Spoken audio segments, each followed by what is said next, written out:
सुप्रभात बच्चों। आज हम कक्षा 3 का पर्यावरण अध्ययन विषय का पाठ 7 आओ पानी को समझें का पहला प्रकरण बारिश के खेल, इसके बारे में पढ़ेंगे। तो चलिए करते हैं पाठ शुरू। आओ पानी को समझें।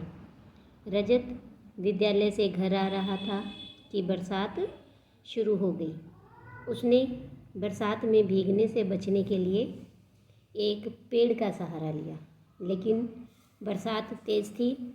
उसी समय उसके साथी भीगते भीगते आ पहुँचे।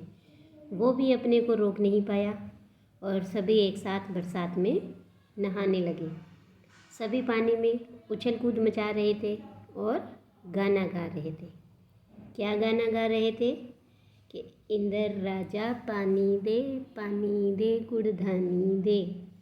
तो इस तरह से सारे बच्चे मिलकर क्या कर रहे थे? गाना गा रहे थे, बरसात में नहाने लगे, उछल कूद मचाने लगे। तो ये देखो कि यहाँ एक आपको चित्र दिखाई दे रहा है और इस चित्र में बच्चे क्या कर रहे हैं? तो वो इस चित्र के अंदर बरसात आ रही है और बारिश के अंदर उछल कूद कर रहे हैं, साथ में गाना गा रहे हैं। अब हम पढ़ेंगे इसके बाद बारिश के खेल कि आओ बच्चों, हम कक्षा में बारिश की आवाज़ बनाने का खेल खेलते हैं। कि जैसे बारिश की आवाज़ कैसे होती है? पानी की बूंदें जब नीचे गिरती हैं तो उसमें से टप टप टप की आवाज़ आती है ना, तो वो आवाज़ हम अपने खुद बनाने की कोशिश करते हैं।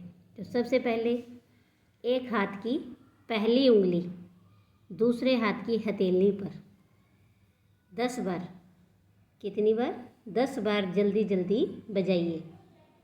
फिर 2 उंगलियों से हथेली पर यही क्रिया दोहराइए। इस प्रकार 3 और 4 उंगली से यह क्रिया लगातार दोहराइए और इस प्रकार आने वाली आवाज़ को ध्यान से सुनिए।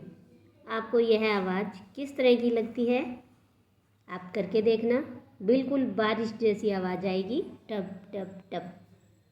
तो अब आप ये बताइए कि बरसात आने पर आपको कैसा लगता है? तो बरसात आने पर हम सबको बहुत अच्छा लगता है। बरसात के मौसम में आपको अपने आसपास क्या क्या परिवर्तन दिखाई देते हैं? हाँ, जब बरसात का मौसम होता है तो हमारे आसपास का जो वातावरण है उसमें हमें क्या बदलाव दिखाई देता है? तो सबसे पहले तो चारों तरफ हरियाली ही हरियाली हो जाती है और बरसात के मौसम में बहुत सुंदर सुंदर फूल खिलते हैं। बरसात के मौसम में ठंड भी हो जाती है और ठंडी ठंडी हवा चलती है और नदी नाले इन सब में पानी क्या है, वो बहुत ज़्यादा हो जाता है और तेज़ी से बहने लगता है। इसके बाद देखिए अगला प्रश्न ये है कि यहाँ एक चित्र दिखाई दिया है और इस चित्र में आपको क्या दिखाई दे रहा है? तो ये है इंद्रधनुष। क्या? इंद्रधनुष। और इंद्रधनुष के रंगों को पहचानिए। तो हम क्रम से इसके रंग देख लेते हैं। क्रम मतलब लाइन से। तो सबसे पहले ये अंदर का रंग देखते हैं। इसमें बैंगनी, फिर नीला, फिर उसके बाद आसमानी, हरा, पीला, नारंगी और लाल। तो कितने रंग हुए? देखो आप गिनकर, 1 2 3 4 5 6 और 7। तो इंद्रधनुष में 7 रंग होते हैं।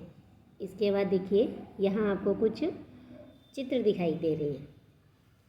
देखो पहला है कि आसमान से बारिश हो रही है। दूसरे चित्र में एक महिला है, वो क्या कर रही है? कुएं से पानी निकाल रही है और मटके में डाल रही है। तीसरे चित्र में भी एक महिला क्या कर रही है कि ये हैंडपंप है नल का और इससे अपना मटका भर रही है। और चौथे चित्र में भी कुछ लोग हैं जो क्या कर रहे हैं? तालाब से पानी को भर रहे हैं।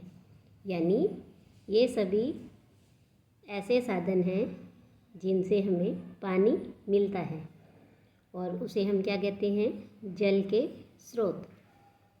तो बरसात के पानी का बहुत सा भाग नदियों और नालों में बहता हुआ समुद्रों तक जाता है और कुछ पानी भाप बनकर उड़ जाता है। तो ये हमने देखा ही है कि जब बारिश आती है तो बारिश का बहुत सारा पानी कहाँ चला जाता है, नदियों में, और नालों से बहता हुआ समुद्र तक चला जाता है। और कुछ पानी है वो जो सूरज की गर्मी के कारण भाप बनकर उड़ जाता है और कुछ पानी धरती में समा जाता है। और जो धरती के अंदर समा जाता है वही पानी धरती के अंदर इकट्ठा होता है और इसी पानी को हम हैंडपम्प, नलकूप या कुओं के माध्यम से बाहर निकालकर पीने व अन्य कार्यों में उपयोग लेते हैं। तो अब देखो कि आपने जो पहले चित्र देखा उसमें आपको क्या दिखाई दे रहा था।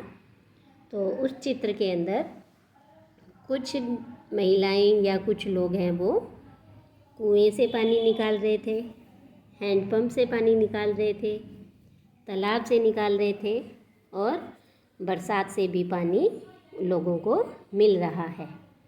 तो आपके यहाँ किस स्रोत से पानी प्राप्त होता है? तो हमारे यहाँ भी हैंडपम्प होते हैं, कुएं होते हैं, तालाब होते हैं। तो इन्हीं स्रोतों से, स्रोत मतलब होता है साधन, जिन चीज़ों से हमें पानी मिलता है उसे हम स्रोत कहते हैं। तो इनसे हमें पानी प्राप्त होता है। आपके घर में पीने के पानी को कैसे साफ़ किया जाता है? हमारे घर में क्या करते हैं, हम पीने के पानी को छानते हैं, उबाल कर साफ़ करते हैं, फिटकरी भी लगाते हैं और आजकल तो फ़िल्टर मशीन जिसे हम RO कहते हैं वो भी हर लगभग घरों में लगा होता है। तो अब ये बताओ आप कि बरसात का पानी कहाँ जाता है और हमें कहाँ से मिलता है? तो देखो अभी हमने पढ़ा था कि बरसात का पानी जो है उसका बहुत सा भाग नदी और नालों में बहता हुआ कहाँ चला जाता है, समुद्र में। और कुछ पानी भाप बनकर उड़ जाता है और कुछ पानी धरती में इकट्ठा हो जाता है। और जो धरती में इकट्ठा होता है इस पानी को हम हैंडपम्प, नलकूप और कुओं के द्वारा बाहर निकाल लेते हैं। और कुछ पानी हमें तालाबों, झीलों और बांधों में भी इकट्ठा होता है और ये हमारे पीने के और सिंचाई करने के और घर के कामों में काम आता है। तो इस तरह से हमने देखा कि पानी के कौन कौन से स्रोत होते हैं। तो आज के लिए इतना ही। धन्यवाद।